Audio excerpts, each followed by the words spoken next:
Now, what if we could build an entire world in a tiny cube with real textures, real lighting, real shadows, and that makes it feel super realistic? Well, that's the power of diorama style. And this style really looks like it's handcrafted and belongs in the museum, because that's what it was often used for. We see these 3D model trains, we see also the tiny sets in the museum to explain how something was, and that's what we can create digitally now. So we used to need a lot of Photoshop skills to get this result, but now with AI we can speed it up by quite a lot. So I'll split up this tutorial into 3 parts. First, we'll look at what diorama style actually is. That will help us a lot with the prompting and getting the right result. Secondly, we'll look at how we can create those type of images for your specific scene.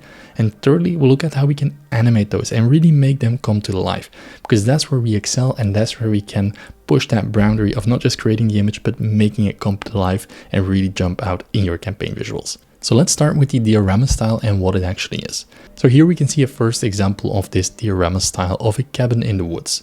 And you can see it fits on a tile, or it could be a circle, it could be a square, it could be a cube, it doesn't really matter, but it fits on a dedicated surface. And it's like the only thing that exists on that square. Here we can see that we have a cabin, we have some pine trees, we have smoke and a mountain in the background. So everything is set in that scene, which I think is pretty nice. Let's have a look at some other examples. Here we can see a Japanese Zen garden with a waterfall, bonsai trees, a koi pond, and a Japanese person creating like a Zen structure in the sand. So this could also be it. It's a bit more realistic than the previous one. We can see the water, we can look at the textures. It's a little bit different. Here's another example, more of a sort of paint style. It's not really cartoonish, but more paint style of the Sahara Desert with 3 camels and some tents and palm trees. Here we can also see that layered effect that we get in the cube. So it can really add to your designs and it can really give some detailed information about your topic. And we can also take it down a notch and, for example, make it more playful. Here we can see a scuba diver with some coral reefs and some fish floating around it. So there's a lot of variations that you could use. You can do it in different styles to really make it fit your brand, fit your topic that you're talking about. So if we look at the examples and we break it down a little bit, we have to notice that it's not just 3D. So it's not only a 3D object, and it's also not just that isometric view, because that isometric view is like the 45-degree angle that we get in those scenes, and it's a bit a mix of those two. But what is important is that we can see a lot of texture. If we look at the waters, the ripples, the light that reflects on it, if we look at the leaves, we can see the trunk. It has a lot of texture in it. Even the sand, we can see the details, and that is important that we add it to our prompt, what we want to achieve. So do we want a realistic style? Do we want a more playful or like a clay style? Those are all different ways that you could go about. So we're going to choose one and then work from there. But this basically gives us the opportunity to work within that tile and add everything that we need on our picture. So let's have a look at the prompt that I've used for this image and see what we can extract from it to build your own. So here's the prompt that I've used for this case. I've asked for a highly realistic isometric diorama of a cozy wooden log cabin surrounded by pine trees. So we can see them on the left there. The cabin has a pitched roof, visible wooden planks, and a smoke chimney. A warm lighting glow from its window, so I wanted to have some sort of a candle effect that we could maybe flicker on later on in the animations.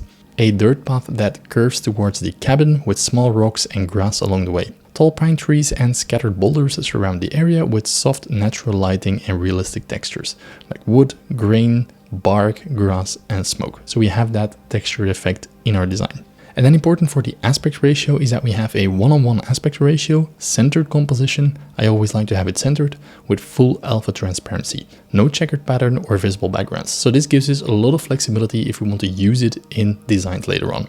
And as the next step, we're going to look at how we can create this, and you can use any image generator that you like. I'm going to use ChatGPT to generate this one, so we can see maybe a bit of a different styles that we can do. So I'm going to add the prompt here and then ask it to generate. So we'll see what it does in real time. Now, of course, I'm redoing this for the tutorial, so it might look a little bit different, but I think we can learn a lot from the different generations that it makes from the same prompt or a similar prompt. And you see that it's generating in real time and it's going quite fast. So I think about 1 minute or 2 minutes and the image will be completed. And here we can see that it has generated quite a nice view. It's a little bit different, but we can see the textures are very similar of the smoke, of the wood, of the grass, the trees. There's also no background. We have a little bit more of a depth layer from the ground. So sometimes it makes a little bit of a variation, but overall I think it comes to a pretty consistent result if you use a clear prompt and if you really define these guidelines. So now that we have this, what we can do is I can just download it. And then if we jump into any tool, like for example, Canva or any editor like Photoshop, you can work with it. And then I'm just going to drag in the image on the slide. We can see that we can add it to a blank slide and it will have no background. So that's pretty cool. If we then jump into the background colors and we take, for example, the brown, or we go for a more gradient style and we choose a brown color, go for that brown tone with something a lighter in the middle, like a beige tone. And we then put it circular, swap it around. We can see that we get a pretty cool effect of our design. Now we can use this as a start of our design. So either you can work with the static version and start to add some layers of text behind it, maybe an image, maybe combine it for your campaign visuals. There's a lot that you can do with it to get a really nice result of your designs. Now, of course, if we want to take it a step further and animate it, for that I'm going to use a different tool, which is Midjourney. And once we're in Midjourney, we can see that we first of all have the still images here, but on the right, we can also see the video section, which they just launched. So they added a video model, which can create incredible results. So you can start from a base prompt there, or you could use a still image, that's what we're going to do, and animate the still image. So for that, I'm going to drag in the image and I'm just going to release it here. And then I can select this image and drag it as the starting frame. So if I hover over here, we can see the starting frame is being used. And now at the top here, we can decide what we need. So here you can see the previous version I did is some smoke rising out of the chimney, pine trees slightly moving in the wind, light on the windows slowly flickering so that the light of the candle is mimicked. So I'm going to do a very similar thing, like smoke rising from the chimney, pine trees moving in the wind, and we see the light flickering from the candles inside, and also a slight rotating movement around the subject, and then between brackets maybe diorama. So we get some movement there. Now if we go to these settings, we can here add some motion. So if we want to have high motion or low motion, I'm going to keep it at low, so we have a very subtle way to do it.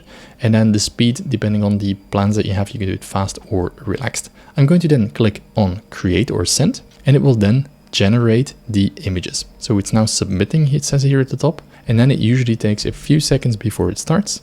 Now it's starting, and then you can see the counter here in real time going up. So it's quite fast. It only takes a few seconds, let's say a minute max, to create that animated version. So I'm very curious to see what it does here.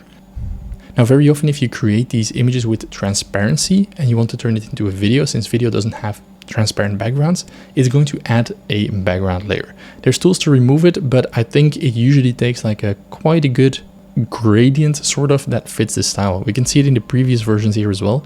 I used an image without background, and then it generated quite some nice backgrounds for that.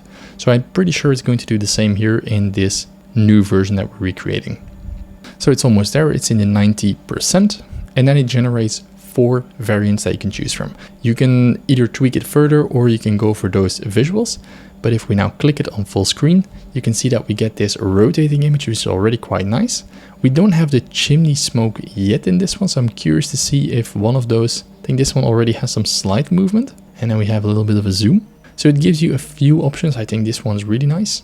And the last one here, we can really see the smoke moving, and we can see that rotating effect of the dioramic style, which I think is the best one. So I'm going to go for this one and download it. And then once you've downloaded it, you can jump back into any editor, for example, Canva or any other tool, and play around with the final tweakings. So here in Canva, I'm going to do a new one, for example, an Instagram post. So a square. I now done the images in a square, but you can see how you can turn it into a presentation format as well. So let's do Instagram post, square. And then I'm going to drag in the image or the video and add it to the screen. So we can see and how much of a nice visual it creates, which is a pretty neat effect. And if you want to then add some text on top of it, for example, your brand or your title, you can add that on the slide and really play around with the video editor that you have. I've now done an Instagram post. Of course, you can change it to a video editor or a video post and play around with that. So it really depends on the use case that we want to do. But if you just want to have a post in that square format, you can export it like this and you have a video to post for your social media. So this is how you can take an idea from your head and really turn it into a tangible product at the end, which is even animated in not that long. So it used to take you like years or decades of mastering Photoshop and getting to that level, then adding it to, for example, Adobe After Effects to really get that smoke and that rotation, maybe even 3D modeling. which was super complex. And now you can do it in under 10 minutes or 15 minutes to create a really nice result, which is absolutely insane. So thanks a lot for watching. If you like this video, please give a thumbs up. It will help me a lot.